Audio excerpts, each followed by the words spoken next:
Salut, coucou, bonjour. Bienvenue sur Fan Rendez-vous, nous sommes le lundi 25 mars 2019. C'est NUM Rendez-vous, l'émission de la révolution numérique et la transformation digitale. Que s'est-il passé ce week-end dans le monde de la tech ? C'est parti. Et on commence avec la news du jour. Netflix teste un abonnement à 3€ à moitié prix dans certains pays, dont l'Inde. Netflix a déclaré « Nous cherchons en permanence des moyens pour rendre Netflix plus accessible et agréable à utiliser. Nous allons tester des options dans des pays sélectionnés dans lesquels les membres pourront par exemple regarder Netflix uniquement sur leur mobile pour un prix inférieur ou souscrire pour des périodes plus courtes. » C'est comme ça qu'en Inde, par exemple, l'offre mobile de Netflix est proposée à 3,63 $. La question du jour, c'est si Netflix proposait une offre mobile à 4,99 par exemple, est-ce que tu t'abonnerais ? Je parle surtout à ceux qui piratent le compte de leurs potes, de leurs amis, qui utilisent le compte de leurs parents ou autres. On passe maintenant au reste de l'actualité. Reste de l'actualité avec les GAFAM. YouTube représenterait 37% du trafic mondial Internet sur mobile. YouTube qui est une filiale de Google, je le rappelle. L'app pour enfants YouTube Kids contient des vidéos qui expliquent comment se suicider. It's Showtime. Apple lance enfin son service de SVOD. Apple va dévoiler son Netflix. Comment suivre la conférence en direct aujourd'hui, ce lundi 25 mars, à 18h, heure française. D'ailleurs, tous les articles mentionnés dans cette vidéo sont évidemment dans la description de cette vidéo sur YouTube, avec tous les liens directs, comme d'habitude.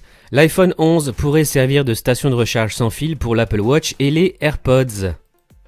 Le New York Times se méfie d'Apple News Magazine. Ce qu'il faut savoir, Apple News, c'est le Netflix de la presse qui serait disponible pour 10€ par mois. Facebook génère plus de revenus encore par utilisateur que Netflix. Ça peut te sembler incroyable parce que, a priori, Facebook c'est gratuit et Netflix c'est payant. Mais il y a beaucoup de pubs sur Facebook. Et si Facebook savait dès 2015 pour Cambridge Analytica ? D'après de nouvelles informations, il semblerait que certains employés de Mark Zuckerberg aient échangé dès septembre 2015 sur de potentielles violations des données personnelles des utilisateurs par Cambridge Analytica. Ce serait pas un peu scandaleux, ça ? Facebook, la nouvelle stratégie de communication sur la vie privée est-elle crédible ? C'est sur l'excellent blog du communicant par Olivier Simelière. Fais-toi ta propre opinion. Qui est propriétaire des sites les plus visités dans le monde ? Alphabet déjà, il y en a 3, Google, YouTube et Hemp Project. Facebook aussi en a 3, Facebook, Instagram et WhatsApp. Mail.ru aussi du côté de la Russie. Amazon en a 3 avec Amazon, Twitch.tv, imdb.com. Alibaba aussi en a 3, Alibaba, AliExpress, Taobao, sm.cn. Et enfin, le grand vainqueur, Microsoft. Et c'est pour ça que je ne parle pas seulement des GAFA, je parle toujours des GAFAM. Le M de Microsoft. Live.com, Bing.com, LinkedIn.com, Office.com, MSN.com, Microsoft.com et GitHub.com. Tout ça appartient évidemment à Microsoft, dont tu vas beaucoup entendre parler ces prochaines années avec leur technologie dans le cloud et dans l'intelligence artificielle et la reconnaissance vocale. N'as-tu ? Ils hackent le navigateur de la Tesla Model 3. Tesla leur offre la voiture. Tu sais ce qu'il te reste à faire maintenant. Autre news tech du jour. Vous dessinez comme un pied, l'intelligence artificielle de Nvidia corrige le tir. On va regarder à quoi ça ressemble. Une IA transforme vos gribouillis en paysages magnifiques. On va tous devenir des artistes formidables grâce à l'IA.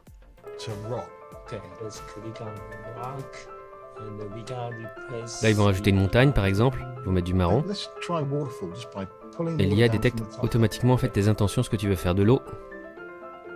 Wouldn't it be great if everybody could be an artist? If we could take our ideas and turn them, and the neural network can then fill in all the details. C'est Nvidia qui développe ça.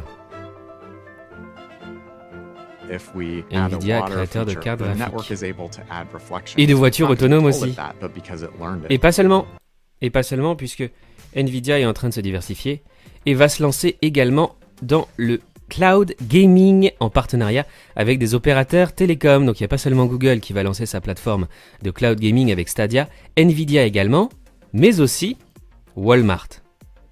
À son tour, Walmart, alors Walmart c'est le Carrefour ou le Auchan américain, serait sur le point de lancer son service de cloud gaming. Le PDG de Twitter, prêt à payer certains employés en Bitcoin. C'est une crypto-monnaie, une monnaie virtuelle. Le fondateur d'Ethereum, une autre crypto-monnaie populaire, d'origine russe, aurait encaissé 40 millions de dollars au sommet de la bulle. C'est son créateur, il a 25 ans. Pinterest pourrait entrer en bourse en avril prochain, j'en ai déjà beaucoup parlé dans cette émission. WhatsApp Business existe désormais en version iOS, ça veut dire sur Apple. Au fait, pourquoi Tinder s'appelle Tinder ? Alors ça n'a rien à voir avec tender qui veut dire tendresse.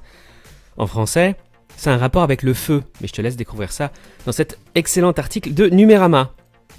On part en Chine maintenant.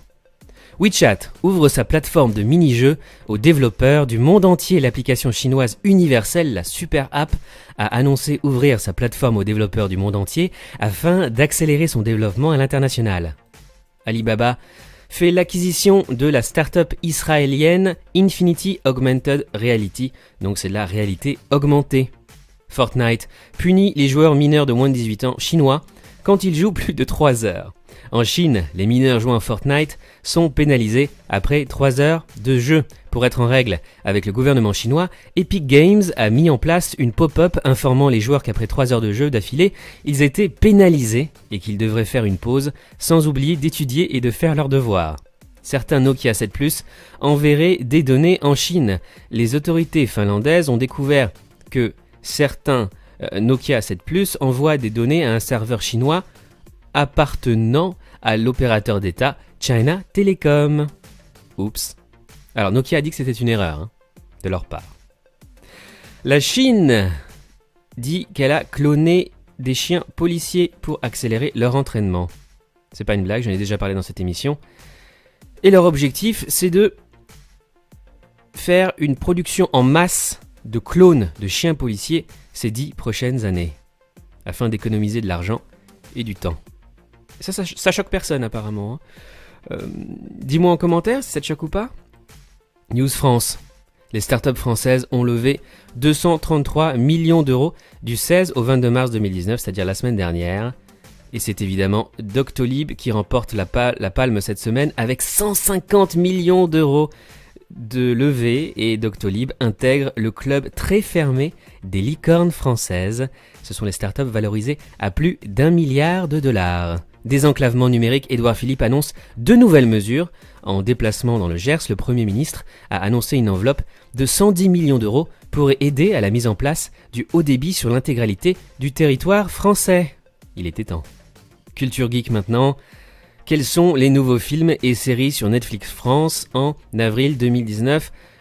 Il y a la série, évidemment avec Gad Elmaleh, dont je t'ai déjà parlé, Huge in France, sur le succès en France de Gad Elmaleh et de sa visite aux États-Unis.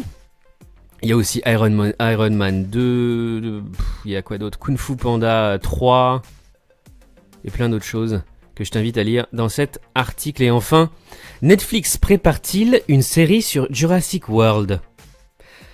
C'est une rumeur, mais cet article et ses internautes apportent des preuves très très solides sur une série qui serait intitulée Jurassic World Camp Cretaceous, développée par Universal pour Netflix, qui devrait arriver très prochainement. C'est tout pour aujourd'hui, merci d'avoir regardé Num Rendez-vous. Pour des news tech mises à jour en temps réel 24h sur 24, 7 jours sur 7, j'ai 3 comptes Twitter pour ça, NumRDV, Tech RDV, Marketing RDV. On se retrouve demain pour un nouveau Num Rendez-vous. Et d'ici là, je te souhaite une très très belle journée. À demain.